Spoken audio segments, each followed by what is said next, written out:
In this guide, I'll show you how to change your voice pitch inside the CapCut PC. Let's get started. First, drag your video footage over to the timeline. If your video and audio footage are in one file, right-click on the video clip and select Extract Audio. If they are already on separate timelines, you can skip this step. Once you have the audio track on a separate layer, left-click on the audio track. At the right top, look for the voice changer option. Here, you'll find various voice effects such as low, high, and deep. Choose the effect you want to apply, for example, high pitch. Click on the effect to preview how it sounds.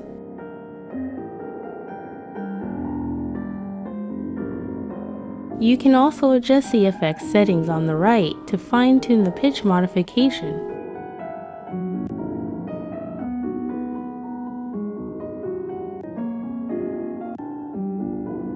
If you want to remove the effect from the audio clip, simply scroll back to the top and select Original to revert to the original sound. That's it. If this tutorial was helpful, please consider liking and subscribing. Thank you for watching.